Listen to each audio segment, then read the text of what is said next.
Estamos en este programa especial por el 33º aniversario de la reindependencia de Armenia, y para ayudarnos a entender un poco mejor cómo se consigue esta independencia, qué representa para Armenia reconquistarla en el año 1991, es que estamos recibiendo en este momento al Enguer Federico Baneskayan, representante del Bramian Gomide, que nos acompaña una vez más en Audición Gomidas. Fede, buenas tardes. Buenas tardes para ustedes. ¿Qué podemos decir del contexto en el que se conquista la independencia una vez más para Armenia?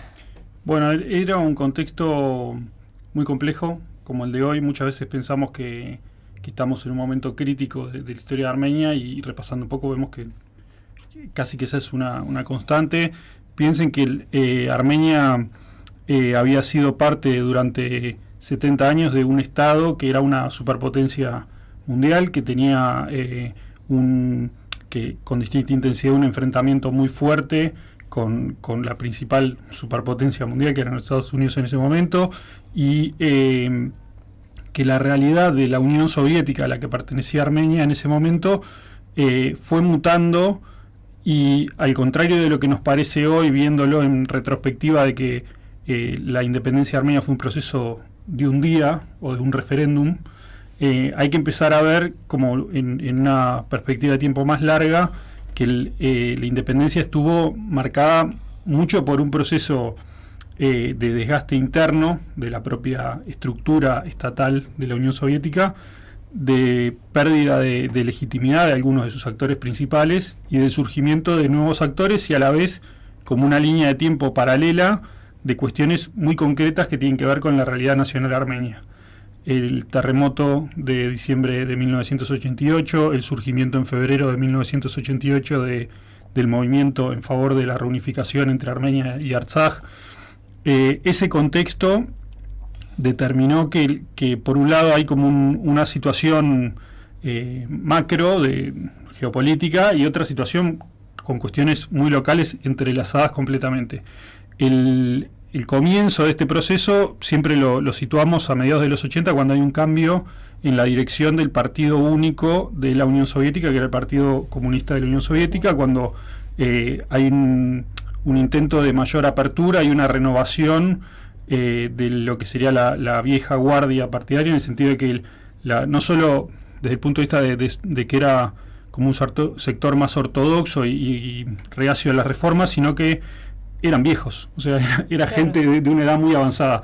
Entonces, el impulso que aporta Gorbachov a una serie de reformas determina que las fuerzas que se liberan en ese momento pasan a estar muy fuera de su control, y eso determina, en el caso de Armenia, también la necesidad de que en ese momento se encontró de una mayor expresión de la voluntad popular, y la voluntad popular ya marcaba un cambio respecto a las décadas pasadas, en el sentido de que la voluntad popular que se expresaba a principios del año 88 en las manifestaciones masivas que había en la calle, tanto en Yerevan como en Stepanakert, era desafiando a la autoridad central de Moscú, es decir, planteó un desafío concreto que era la unificación entre Armenia y Artsaj, la reivindicación de los símbolos nacionales que habían estado prohibidos durante 70 años, el surgimiento de posiciones políticas que tenían que ver con cuestiones nacionales que habían estado soslayadas en un punto o incluso hasta prohibidas en muchos casos. Entonces,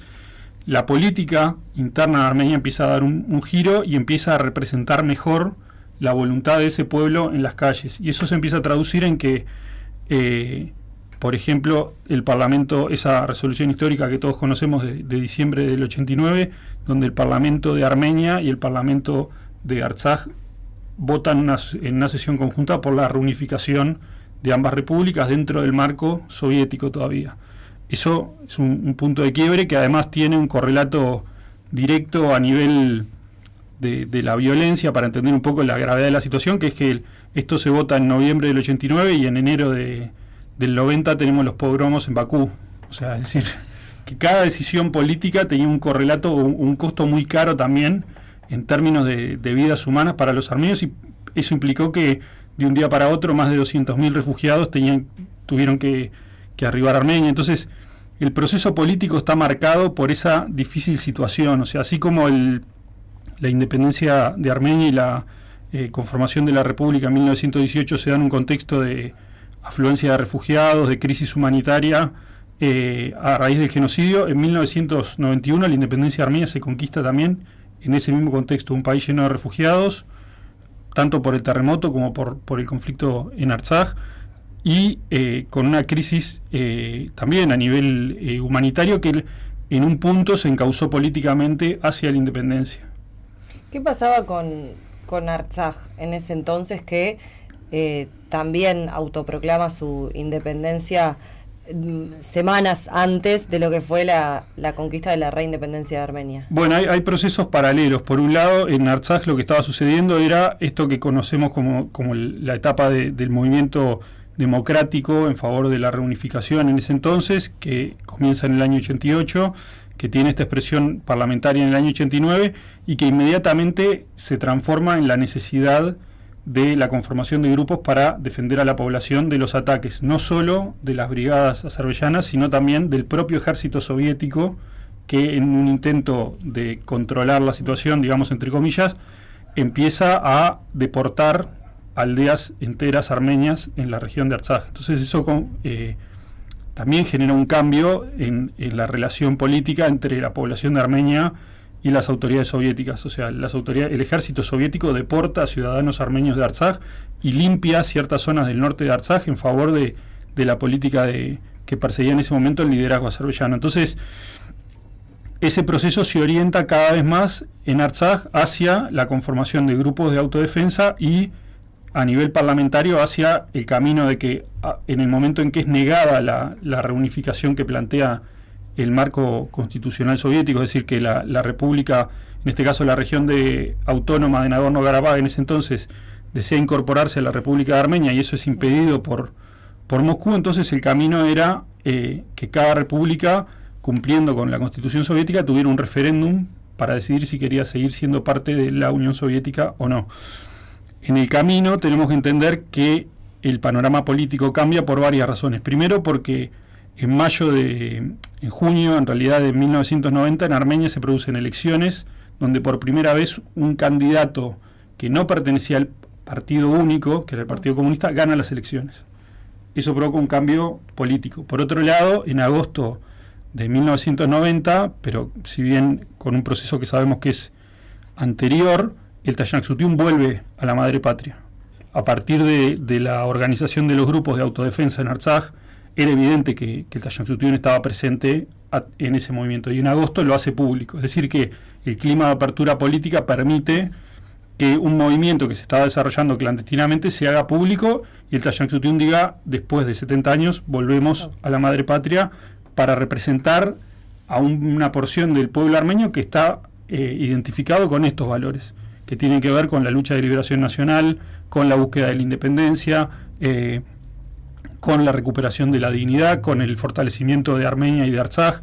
Entonces, y sobre todo, y lo dice el comunicado con el que el partido hace público su regreso a Armenia, atraer su historia centenaria a nivel de la organización de la autodefensa del pueblo, ponerla al servicio de lo que estaba sucediendo en Artsaj.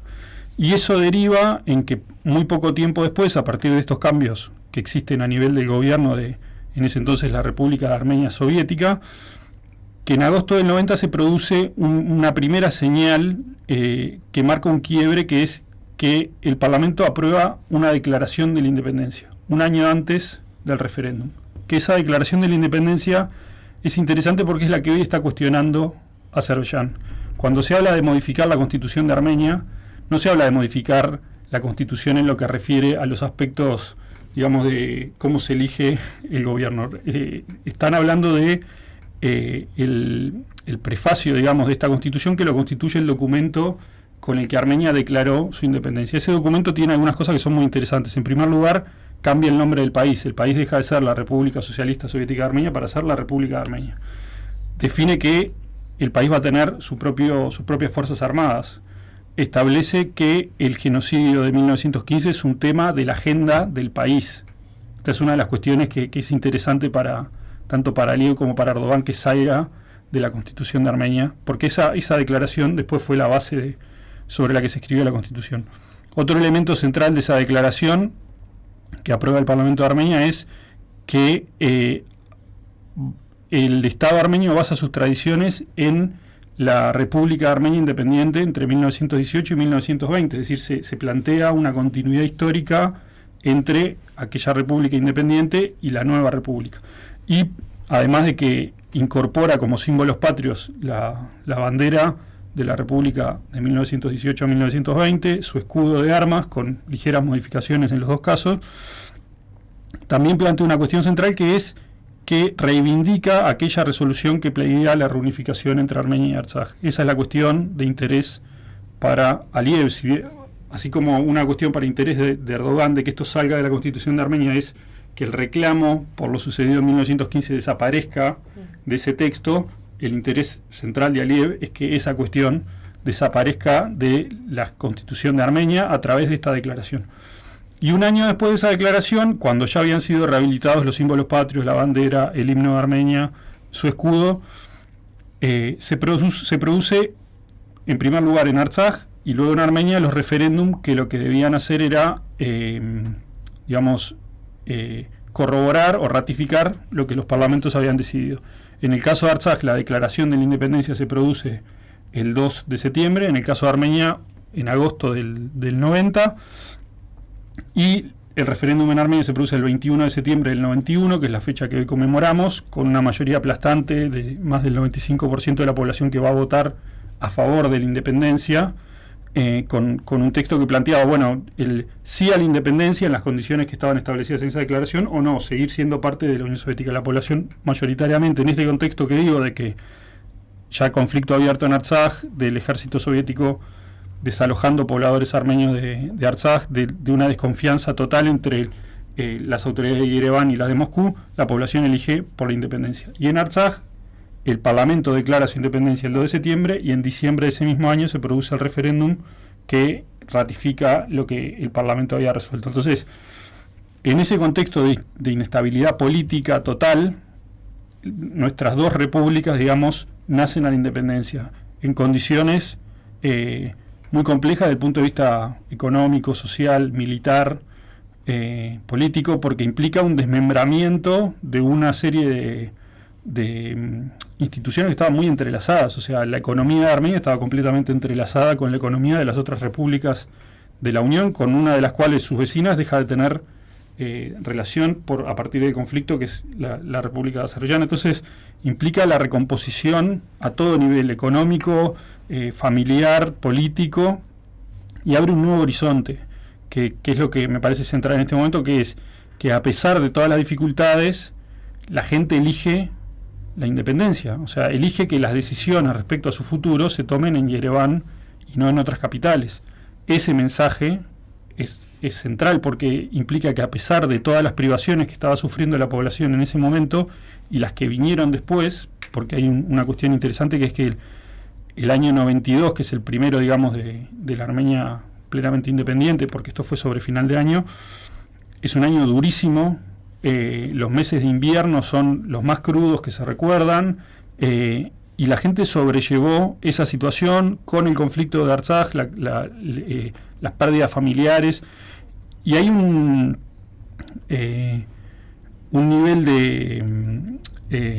de angustia que genera todo ese proceso y de impacto que tiene traumático sobre la población, que se puede rastrear hasta el día de hoy. En Armenia muchos estudios plantean que la que se conoce como la generación de la independencia, que es más o menos la de ustedes, los niños nacidos en los primeros años de los 90, tienen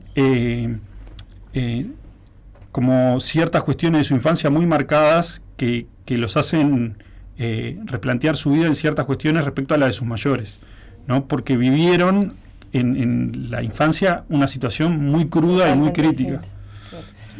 Fede, bueno, lo que se puede ver principalmente es que data de un proceso, vos lo dijiste al comienzo, que no fue de un momento a otro, sino que se fue elaborando y trabajando paso a paso para poder llegar a cumplir el deseo del pueblo armenio en ese año. Y también nos quedamos con esto que decías de que se da en condiciones sumamente críticas, por lo que podríamos hacer un paralelismo con lo que sucede hoy, ¿no? Que estamos hablando de este 33 aniversario, pero de una independencia que está sometida a peligro, de una Artsaj que no está. ¿Cuál es el desafío hoy? Así como hace 33 años en este contexto se restauró la independencia, la República de Armenia, ¿qué debemos conseguir hoy? Bueno, hoy digamos, de lo que se consiguió en ese año 1991, pero como resultado de ese proceso más largo, lo que está en juego claramente es la soberanía de Armenia. ¿No? La cuestión que está en juego no tiene solo que ver con la frontera.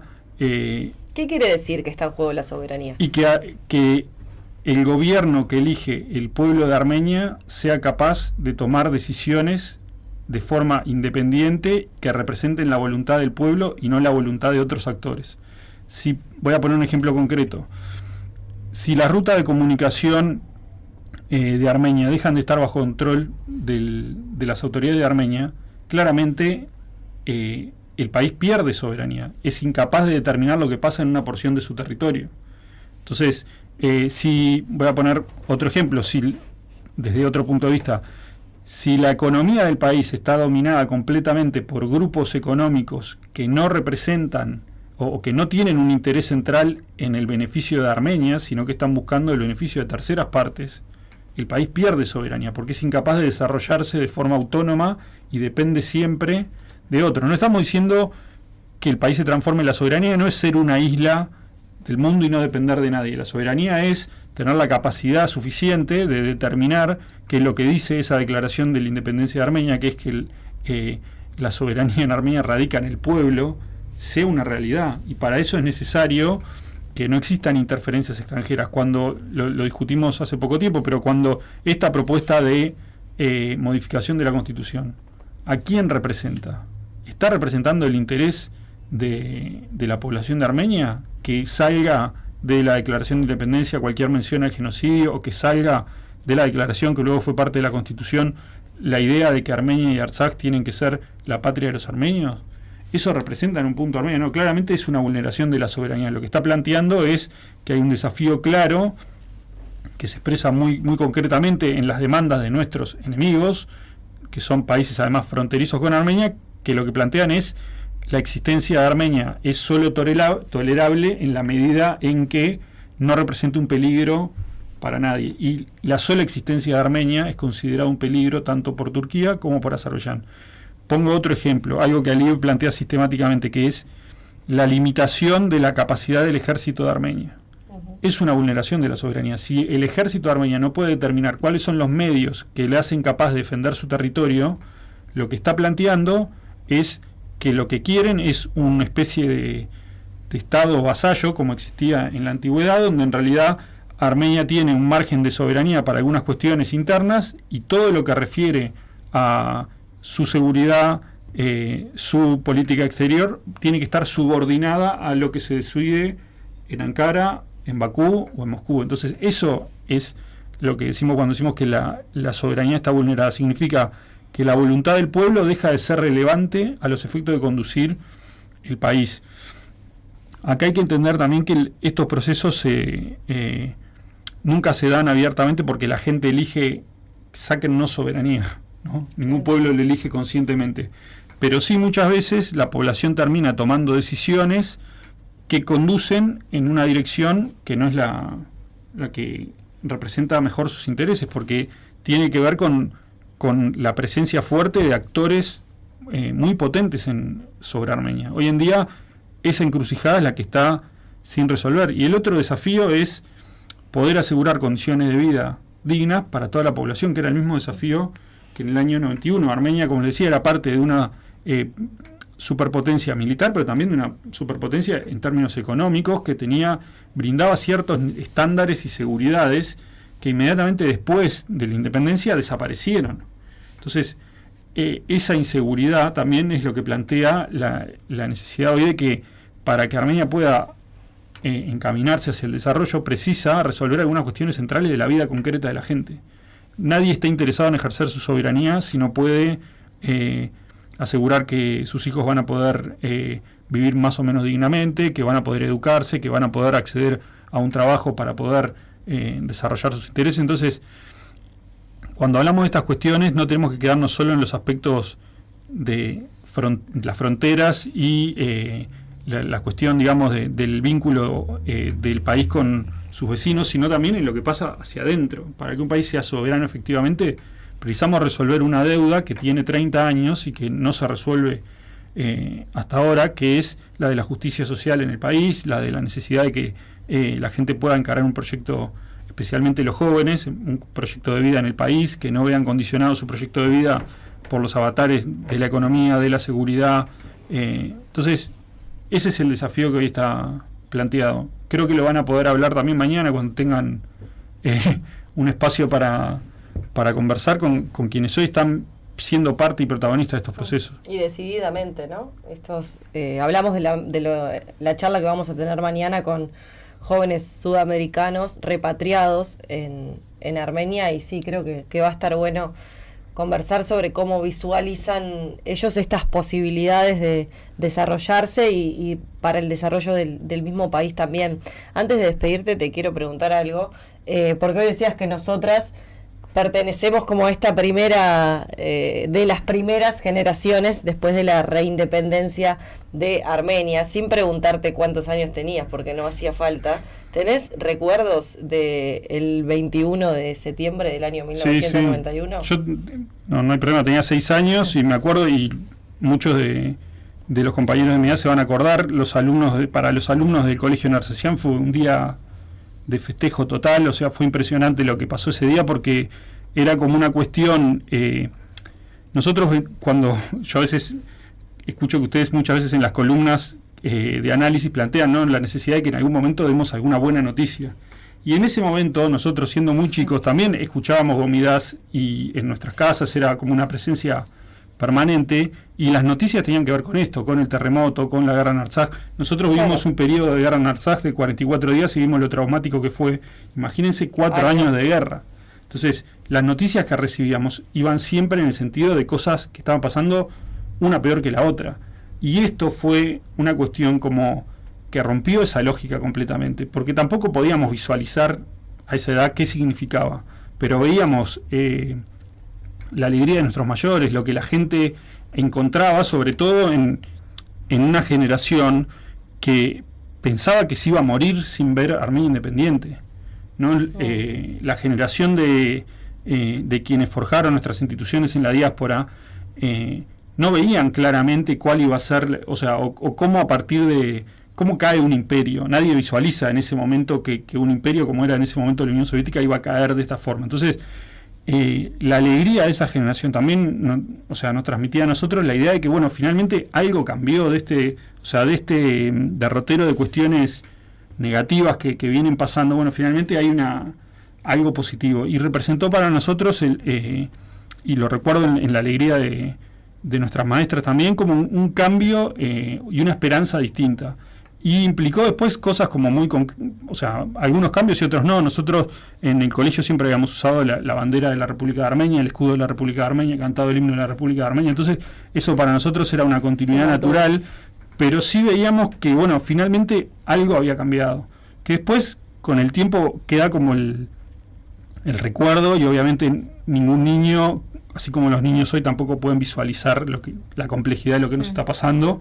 Bueno, nosotros no teníamos esa capacidad de análisis tampoco, por más que escucháramos Gomidas todo el tiempo, no lográbamos comprenderlo, pero sí, y quiero aprovechar para hacer un reconocimiento, porque piensen ustedes la importancia que tenía en ese momento la audición para contar lo que estaba sucediendo. O sea, nadie tenía capacidad de acceso a la información inmediata en ese momento. La forma de acceder a la información de lo que estaba pasando era Gomidas. O sea, los oyentes se enteraron escuchando Gomidas. Sí, exactamente. Entonces, eso era central, y si ustedes siguen cómo fue la cobertura de esos años, es impresionante cómo a través de la cobertura de Gomidas se puede ir repasando políticamente lo que estaba sucediendo, y eso creo que es algo también cuando tenemos una audición que tiene esta historia, nos permite mirar para atrás y ver cómo en cada evento importante para el pueblo armenio siempre la voz de Gomidás estuvo transmitiendo lo que estaba pasando,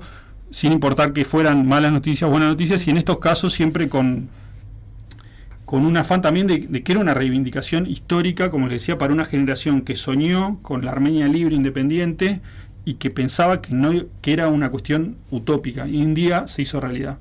Eso planteó un montón de desafíos nuevos, pero es interesante desde el punto de vista de que cuando nosotros pensamos hoy en cuáles son nuestras utopías y cuáles son las cosas que nos estamos proponiendo, pensar que que hay una generación que vio cómo esas cosas se hacían realidad. Después hay que estar preparado para que cuando se hagan realidad tengas la capacidad suficiente de orientar el proceso en la dirección que uno espera. Pero yo creo que toda la gente que tiene un recuerdo de ese día, sin duda es un recuerdo de mucha satisfacción.